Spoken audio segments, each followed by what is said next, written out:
Bismillahirrahmanirrahim. Assalamualaikum warahmatullahi wabarakatuh. Di kesempatan kali ini saya akan mencoba mengekstraksi informasi dari bacaan mengenai simple clauses atau dalam bahasa Indonesianya dikenal sebagai klausa sederhana.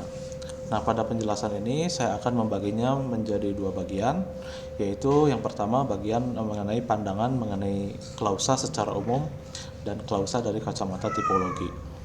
Nah, baik, kita akan mulai dulu dari hal fundamental mengenai klausa. Nah, untuk sekadar mengingatkan kembali ya Bapak Ibu dan menyamakan sedikit persepsi. Nah, klausa secara definisi ini adalah konstruksi sintaksis yang terdiri atas subjek dan predikat dengan atau tanpa objek, pelengkap atau keterangan. Nah, jadi bisa kita asumsikan di sini bahwa klausa dalam bahasa merupakan satu bagian yang dapat membentuk kalimat, bahkan bagian kebanyakan menjadi inti dari sebuah kalimat ya. Kalau dilihat dari ciri-ciri di sini telah dipaparkan juga bahwa klausa minimal terdiri dari subjek dan predikat ya. Nah, banyak yang mengartikan predikat itu sama dengan kata kerja. Nah, lantas apa saja yang bisa dimasukkan ke dalam kategori predikat ini? Nah, maka dari itu kita akan melihat jenis-jenis klausa terlebih dahulu. Ya, di sini saya membaginya menjadi tiga. Yang pertama ada struktur, kedua ada predikatif, dan yang ketiga ada fungsional. Ya, kita mulai dari bagian struktur terlebih dahulu. Nah, kalau dari struktur, klausa dibagi menjadi dua, yaitu klausa bebas dan klausa terikat. Perbedaannya sederhana sebetulnya ya.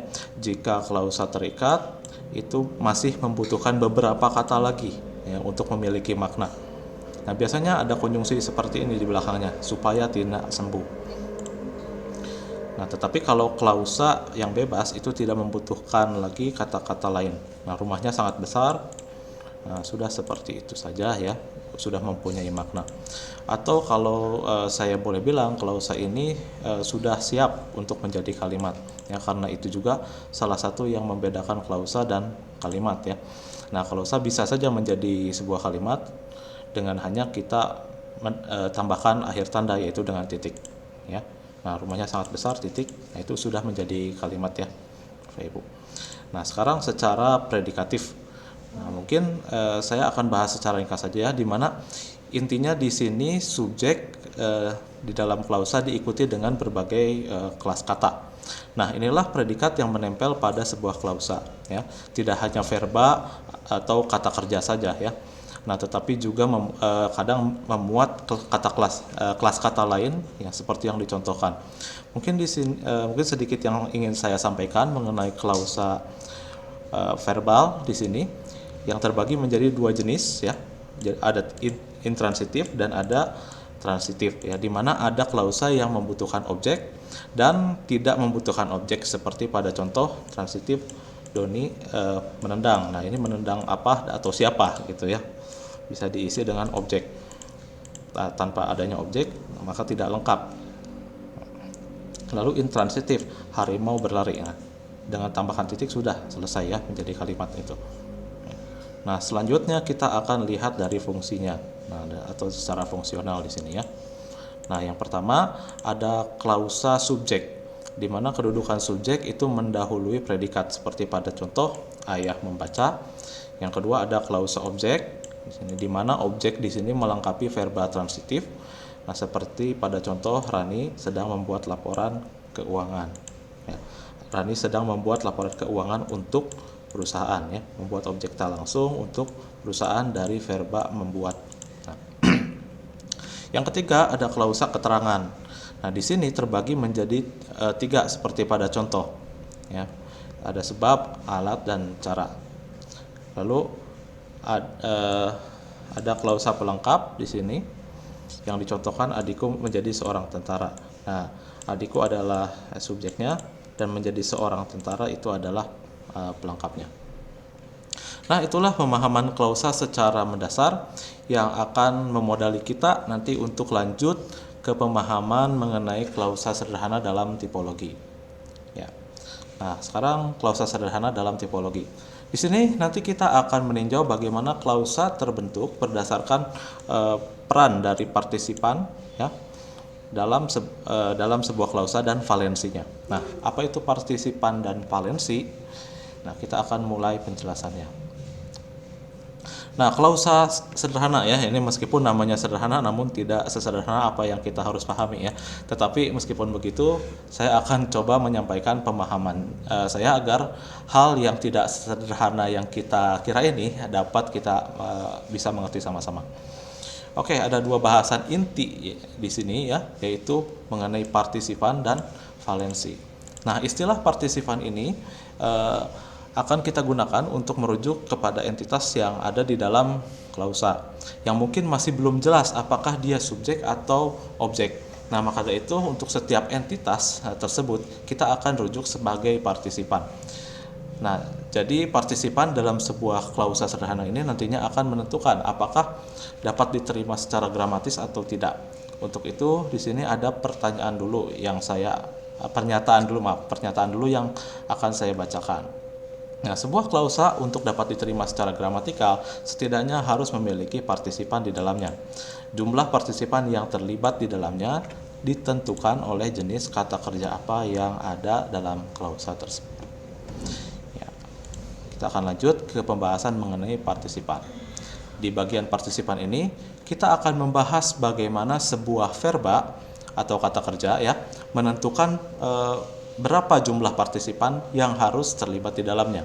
Nah, sebagai contoh, John threw the ball di sini. Di sini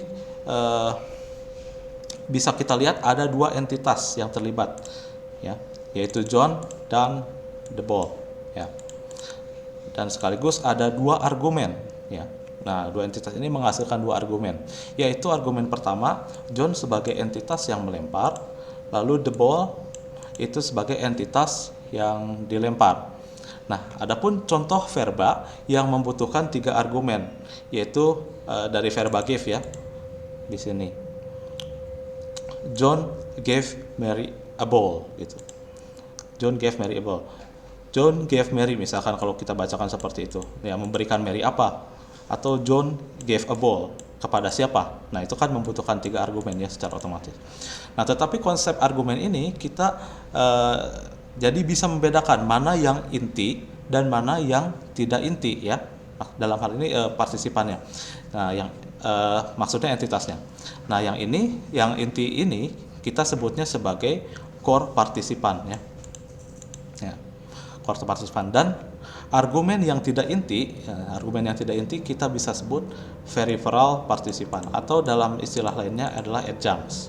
Oke, mudah-mudahan dapat diikuti ya. Nah, selanjutnya kita akan tinjau dari sisi semantiknya. Nah, partisipan yang kita bahas barusan nantinya akan punya peran di dalam sebuah klausa yang bisa kita tinjau dari sisi maknanya ya. Nah, makanya kita akan bahas jenis-jenis partisipan ini dalam pembahasan semantic roles. Nah, jadi semantic roles itu sendiri juga sering disebut tematik atau theta roles, yang dimana fungsinya adalah untuk menunjukkan peran, ya, menunjukkan peran yang dilakukan partisipan dalam situasi tertentu. Nah, seperti yang bisa kita lihat, ini jenisnya lumayan banyak ya, Bapak Ibu dan rekan-rekan. Jadi di sini saya hanya akan ambil beberapa jenis saja sebagai contoh penjelasan. Nah, sisanya mungkin kita bisa diskusikan atau baca di waktu lain ya. Nah, yang pertama ada prototypical agent. Nah, agent ini adalah entitas yang punya kontrol atau kendali. Nah, kita bisa lihat di contoh ini ya, ada Mary lagi. Ini ada Mary yang lagi buka pintu dengan kunci ya. Mary open the door with a key. Nah, jelas di sini bahwa yang berkehendak untuk bukain pintu itu adalah si Mary, bukan kuncinya. Ya. Nah, jadi entitas yang dikuasai Mary itu adalah kuncinya ya. Nah, kunci itu nggak punya kontrol atas tindakan Mary. Makanya di sini kunci itu disebut sebagai instrumen ya, a prototypical instrument. Nah, betapapun diubah kalimatnya menjadi the key open the door seperti contoh yang kedua ini. Nah, tetap the key ini adalah instrumennya. Karena pasti secara makna itu kunci ada yang mengendalikan. Nah, berikutnya ada experiencer. Kalau dibandingkan dengan agent barusan, ini adalah partisipan yang mendapatkan stimulus kognitif ya, dengan satu atau lain cara. Nah, artinya secara tidak sengaja atau dalam keadaan tidak dikendalikan. Nah, bisa dilihat dari contohnya di sini, the cat saw the mouse. The cat saw the mouse. Dan kita tahu bahwa saw atau melihat itu bukan tindakan yang butuh kesengajaan. Lalu ada recipient atau entitas yang menerima keuntungan di sini, merujuk pada entitas yang menerima keuntungan. Nah, seperti yang dicontohkan dalam ini, Mary gave the book to John. Nah, John ini adalah resipien atau penerimanya. Dan terakhir yang sering akan digunakan nantinya adalah istilah patient. Nah, atau entitas yang nggak punya kendali atau hanya punya sedikit kendali ya. Nah, misalkan aja ini Mary fell ya. Mary fell itu nggak ada kehendak atau dilakukannya secara nggak sengaja. Dan John pushed Mary. Nah, John pushed Mary ya di sini. Nah, dalam hal ini si Mary hanya punya kontrol minimal. Nah, karena bisa aja si Mary ini menghindar untuk nggak didorong oleh John. Ya, seperti itu. Itu pembahasan mengenai semantic roles-nya ya. Mungkin ada beberapa lagi tidak saya bahas karena nantinya di pembahasan berikutnya tidak sering dijumpai juga. Jadi saya akan lanjut terlebih dahulu ke pragmatic roles. Nah, dari pembahasan semantic roles barusan, kita tahu bahwa partisipan dalam sebuah klausa bisa ditinjau dari segi maknanya ya. Nah, sekarang kalau kita ingin tinjau partisipan dari status atau informasinya, nah kita bakal kaji di sini di pragmatic roles ya. Ada dua istilah yang bisa kita gunakan di sini, yaitu topic atau theme dan comment. Nah, kita bisa langsung lihat aja ya. Contohnya pada Bill open the door. Nah, Bill ini adalah topik atau theme-nya. Sementara open the door yang tidak saya tandai dengan tebal itu adalah komennya. Nah, tapi ini ya. Tapi kalau dalam konteks ya, apapun yang dibuka oleh Bill gitu, the door-nya akan menjadi topik ya. The door-nya yang jadi topik. Sisanya adalah komen gitu di sini. Ya, seperti kalimat yang kedua ini. Nah, karena sekali lagi Bapak Ibu dan teman-teman, kalau ditinjau dari sisi pragmatik ya pasti urusannya ke konteks. Bahkan tanpa harus kita ubah jadi pasif kayak contoh yang kedua nih ya, kayak the door akan tetap menjadi topik ya jika dalam konteks yang tepat. Nah, topik ini ternyata nggak hanya satu ya. Nah, seperti yang bisa kita lihat di contoh kedua ya di sini, dan ini kembali bergantung pada konteks ya. Nah, sekarang kalau dalam konteks tanya jawab nih ya, ada juga yang dinamakan focus atau rim. Nah, kita lihat contoh. Who opened the door? Bill opened the door. What did Bill open? He opened the door. What happened? Bill opened the door.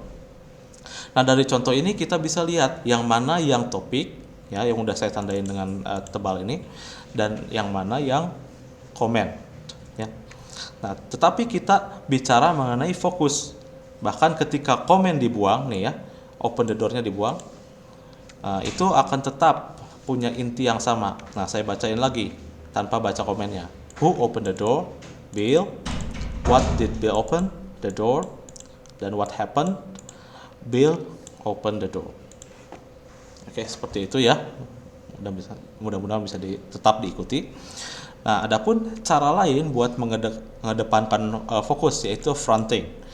Ya. Jadi di sini biasanya kata yang menjadi penting dalam sebuah klausa itu dikedepankan ya, seperti I like rose menjadi roses, I like. Nah, atau bahkan ditambahkan dengan tekanan ya di sini. It is roses that I like. Nah, itu disebutnya clef construction. Nah, begitulah kita melihat partisipan dalam klausa dari sudut pandang pragmatik.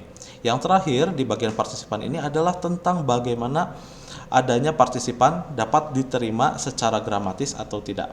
Nah, di bagian ini di bagian grammatical relation atau syntactic rules. Nah, yang pertama kita akan ke subjek dan objek. Nah, pertama kita akan membahas terlebih dahulu apa itu subjek dan apa itu objek.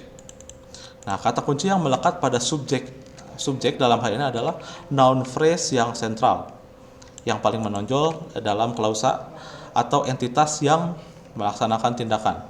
Nah, kita punya contoh. The man opened the door with the key opened the door, and the door opened. Nah, semua yang dicetak tebal merupakan subjek ya, terlepas dari pemaknaannya seperti yang dijelaskan di bagian sebelumnya. Lalu ada objek yang juga argumen inti dari kata kerja namun bukan subjek ya.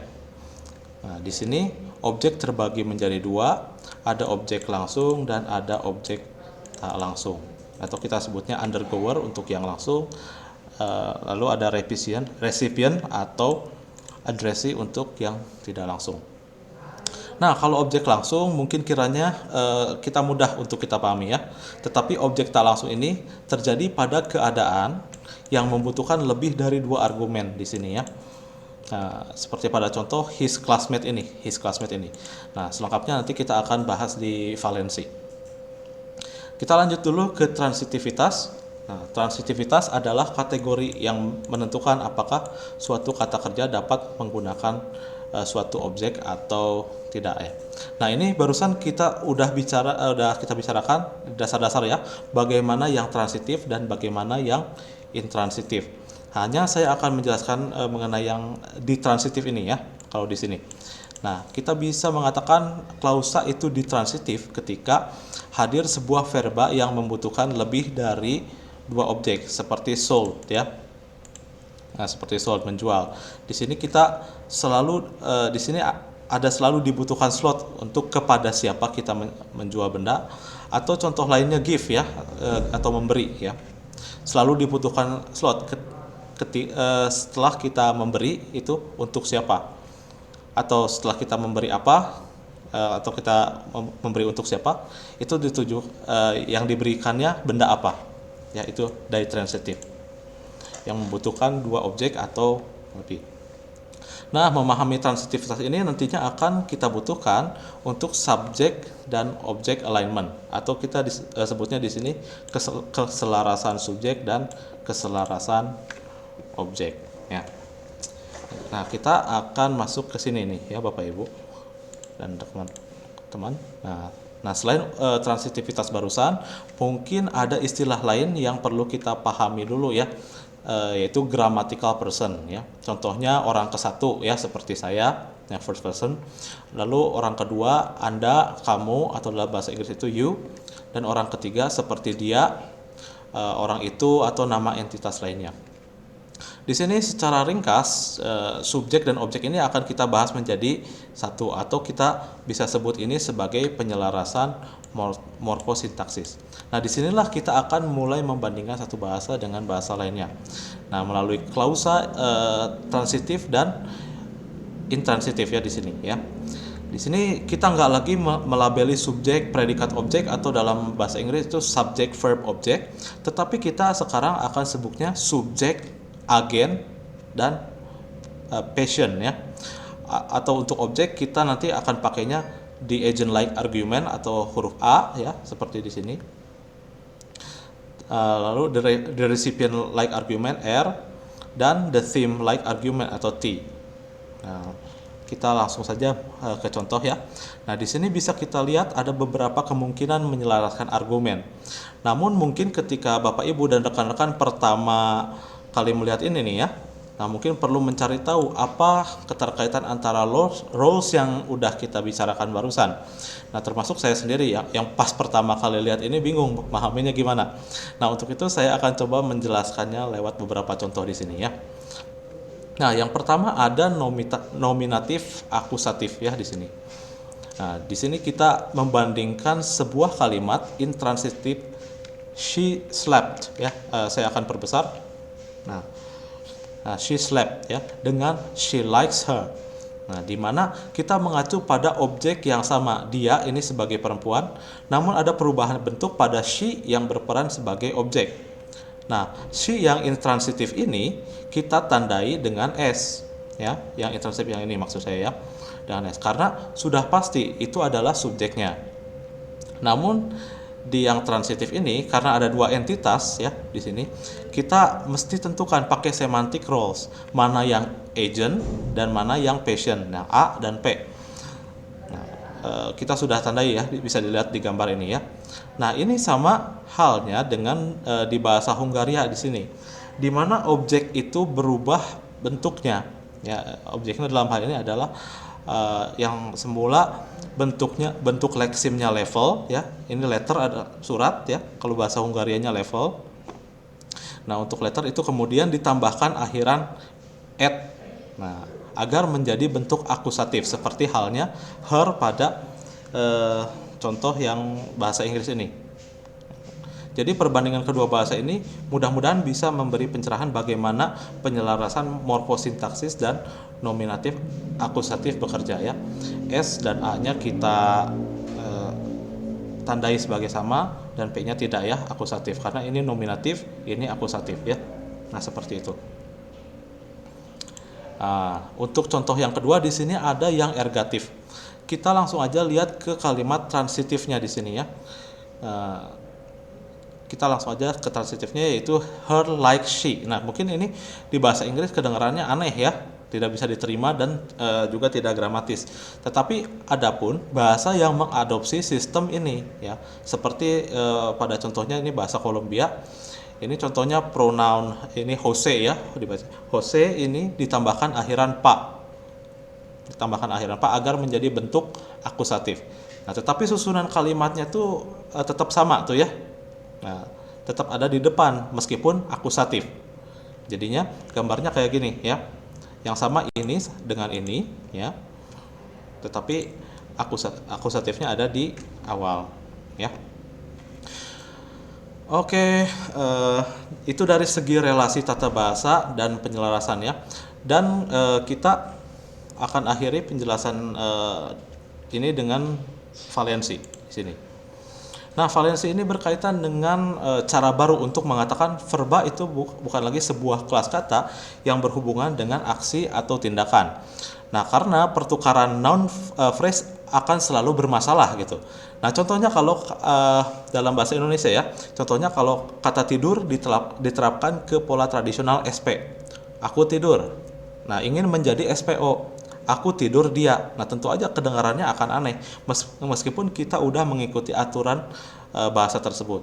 Nah, makanya dalam hal ini kita akan menyebutnya verba itu sebagai inti dari sebuah klausa atau kalimat ya. Yang mana di awal kita menyebutnya sebagai argumen. Oke, langsung aja, valensi ini berkaitan dengan berapa banyak argumen yang dibutuhkan oleh sebuah verba untuk dapat diterima secara gramatikal. Nah, di sini kita membaginya menjadi 4. Pertama monovalen, ya, bivalen, trivalen dan avalen. Nah, yang nomor 1 sampai 3 ya, itu mungkin udah kelihatan jelas berapa argumen yang ada di dalam klausanya, seperti yang udah saya tandai. I ini 1 bivalen, 2 ada we dan a TV. Yang trivalen Bambang gives Indri a present ya, seperti yang barusan contoh juga John give us Mary a present ya. Nah, cuma di sini yang baru mungkin yang ini avalen ya. Nah, yang akan jadi fokus kita yang nomor 4 ini yang avalen ya. It rains. Nah, avalen kalau kita lihat dari katanya harusnya tidak bervalen ya, tidak bervalen ya. Dan harusnya nggak ada partisipan di sini. Nah, tetapi it ini apa? Nah, avalen ini dicontohkan dengan klausa it rains, yang dalam bahasa Indonesianya kalau saya terjemahkan lagi hujan nih. Nah, kenapa kata it itu nggak bisa kita anggap sebagai argumen inti? Nah, karena kalau diubah dengan kata ganti lain ya, itu nggak bakalan masuk akal. Misalnya jadi John rains ya. Nah, itu nggak akan memiliki arti yang sama dan bahkan aneh ya. Makanya klausa yang nggak punya argumen inti itu disebutnya avalen. Ya, nah meskipun sudah dikelompokkan seperti barusan ya, jumlah argumen di dalam valensi itu bisa bertambah, bisa berkurang, ataupun bisa berubah. Nah, sebagai contoh di sini, bertambahnya argumen dalam sebuah klausa bisa terjadi dalam dua cara ya, increasing valency. Ini dari cara kausatif dan aplikatif. Nah, kausatif ini berkaitan dengan sebab yang ditimbulkan oleh verba ya. Contohnya pada leoren yang ditambahkan sufiks kaus ini ya. Akhirnya kaus ini menandakan bahwa kata ren itu bisa menyebabkan penambahan partisipan ke dalam klausa. Nah, sehingga di sini ketika ada entitas baru ya, Mariela ya. Nah, klausa ini akan mempunyai makna Leo ran because of Mariela.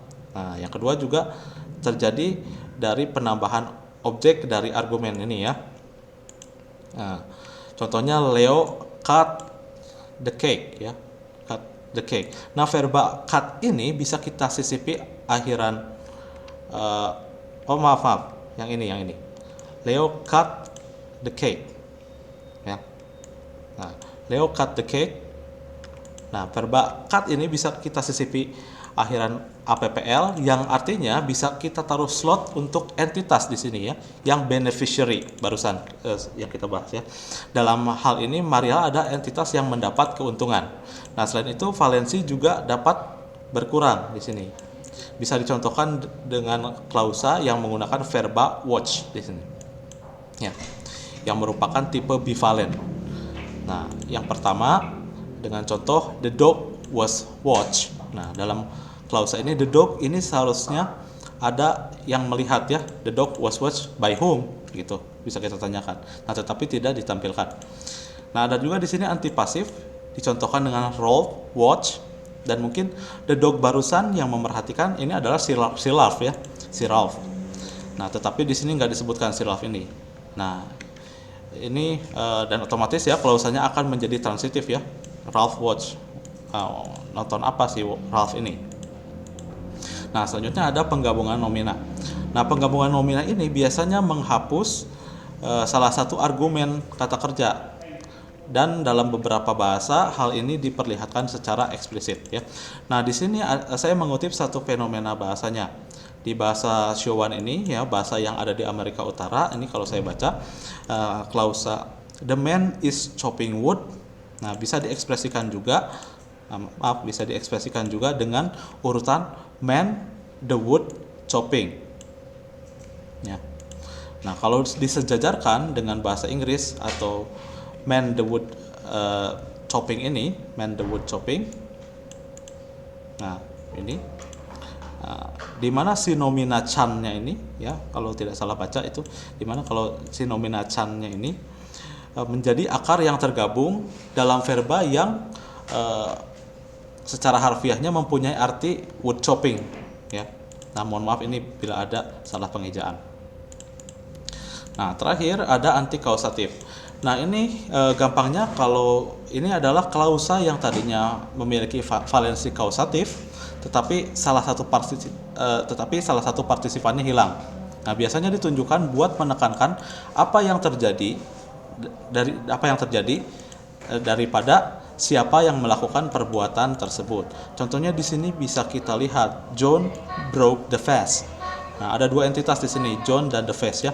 Apabila kita terapkan antikausatif, maka siapa yang melakukan perbuatan tersebut itu akan hilang ya. Jadinya the vase broke saja. Yang mana di sini yang ditekankan adalah kejadiannya. Nah, sama juga dengan contoh kedua yaitu the ball hit.